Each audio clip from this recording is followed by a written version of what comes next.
नमस्कार, मैं हूं वीर सिंह। आप देख रहे हैं समाचार इंडिया लाइव। खबर आजमगढ़ से है। व्यापारियों को यातना से न्याय दिलाने के लिए 4 लोगों को किया गया सम्मानित। आजमगढ़ जिले के शहर के बड़ा गणेश मंदिर के प्रांगण में विश्व हिंदू महासभा के अध्यक्ष हरि नारायण सिंह, मातृशक्ति जिलाध्यक्ष रूपम गुप्ता, सेल्टेक्स अधिवक्ता अरुण कुमार बर्नवाल व अमरीश अग्रवाल का सम्मान शहर के व्यवसायी रुद्र प्रताप द्वारा किया गया। इन लोगों का सम्मान व्यापारियों को यातना से न्याय दिलाने पर किया गया। बता दें कि शहर के सिविल लाइन में स्थित भारत फर्नीचर की दुकान पर सेल टैक्स की आरसी की वसूली करने के लिए शहर के अमीन अन्य अमीनों के साथ आए और गैर कानूनी तरीके से धमकाने के साथ अभद्रता की है। इसकी जानकारी उन्होंने उप जिलाधिकारी को मोबाइल पर दिया, लेकिन गैर कानूनी तरीके से इस दुकान को सील भी करा दिया और इनके नाबालिग लड़के को काफ़ी देर तक तहसील में बैठाए रखे तथा अमीन द्वारा फार्म की प्रतिष्ठा पर धब्बा लगाने व सम्मान गिराने का कृत्य किया गया। इस मामले में न्याय दिलाने के लिए मंदिर प्रांगण में विश्व हिंदू महासभा के अध्यक्ष हरि नारायण सिंह, रूपम गुप्ता व अधिवक्ता अरुण कुमार बर्नवाल व अभिषेक अग्रवाल को अंगवस्त्रम व पुष्प से स्वागत व सम्मान किया गया।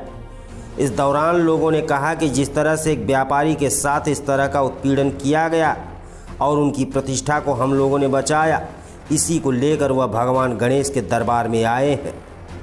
आजमगढ़ से वीडियो जर्नलिस्ट शैलेंद्र शर्मा की रिपोर्ट।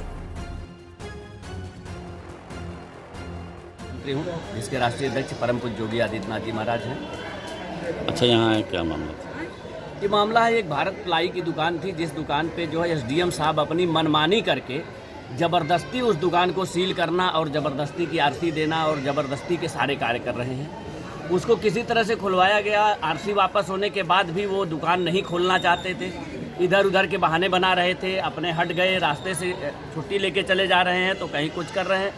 मतलब शासन प्रशासन इस तरह से एसडीएम साहब चलाना चाहते हैं कि भारतीय जनता पार्टी और परम पूज्य योगी आदित्यनाथ जी केवल बदनाम हो, सरकार बदनाम हो, लेकिन ये लोग अपना रवैया जो है वो पुरानी सरकारों की तरह से चालू करके रखे हुए हैं। इनको सिर्फ पैसा चाहिए। एसडीएम साहब खुद तो कुछ लेते नहीं, इनके बाबू लोग हैं जो अभी उनके नाम पे तमाम पैसे की लूट मचा रखे हैं। इसी तरह निर्वाचन का कार्यक्रम चल रहा था, उस दौरान भी एसडीएम साहब बात हम लोगों की नहीं सुनने के लिए तैयार थे। कह रहे थे हम अपने बाबू से संतुष्ट हैं। जब किसी तरह से उनके बाबू को बुलाया गया तो दूध का दूध और पानी का पानी हुआ।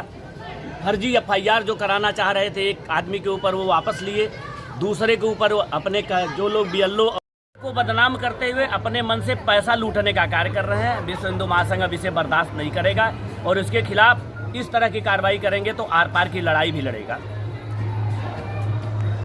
हूँ सेल टैक्स का, और हमारे एक व्यापारी यहीं सिविल लाइन में है भारत प्लाईवुड सेंटर, जिनके विरुद्ध सेल टैक्स से एक गलत आरसी जारी हो गई, जबकि टैक्स की जिम्मेदारी उनकी कुछ भी नहीं थी। अब 15,40,000 की आरसी निकल गई विगत दिनों, और उसको तत्काल लेकर तहसील के अमीन जो है उस दुकान के व्यापारी के पास पहुँचे और उसको धमकाने लगे कि 15,40,000 जल्दी से दो, अन्यथा तुमको जेल में बंद करेंगे। तो तहसील के कर्मचारियों के 3-4 व्यक्तियों के साथ वो आकर दुकान पे धमकाए और अचानक ही वो हाथापाई पे उतर आए कि तुमको जाने नहीं देंगे, जल्दी से चलो मेरे साथ तहसील में।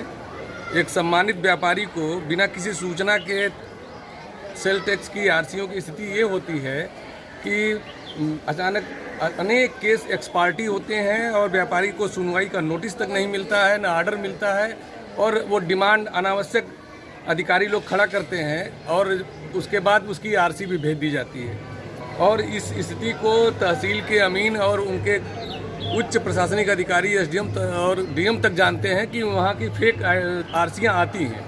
उसके बावजूद जो संबंधित शहर का अमीन है प्रेमचंद मिश्रा, ये दुकान पर आए 3-4 अमीनों के साथ और व्यापारी को तुरंत धमकाने लगे और हड़काने लगे और कहे कि जल्दी से पैसा दो 15,40,000, अन्यथा तुमको तहसील में अभी चल के सबको बंद करूंगा, दुकान सीज हो जाएगी। उसके इस बात पर कि भाई पहले अधिवक्ता से बात कर लेने दो, और ये सेल टैक्स की आरसी की कोई जानकारी मुझको नहीं पहले से मिली, उसने समय तक नहीं दिया और तत्काल उसको पकड़ के कॉलर से खींचने लगा।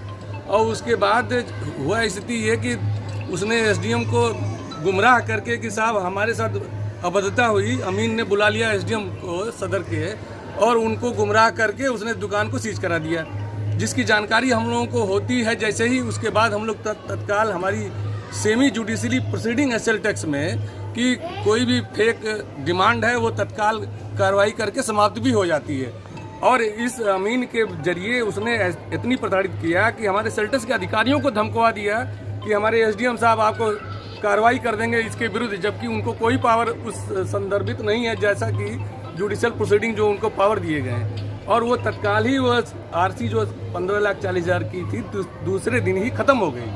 और उसके बाद दुकान के ताला खुलवाने में हमको एक दिन और लग गया, और तब जाके दुकान का ताला खुला। और उस परिस्थिति में फेक जो कार्रवाई की गई है, फर्जी कार्रवाई अमीन के द्वारा की गई, सारे व्यापारी बंधु, अधिवक्ता बंधु एकदम प्रताड़ित हैं और दुखित हैं कि प्रशासन इतना निरंकुश, हमारी भाजपा की जो सरकार है उसके कार्यकाल में ऐसा तो नहीं हो सकता। शासन प्रशासन की इससे बदनामी हो रही है और इस प्रकार की कार्रवाइयों को तत्काल समाप्त करना चाहिए, रोकना चाहिए और उनके विरुद्ध कार्रवाई भी करनी चाहिए।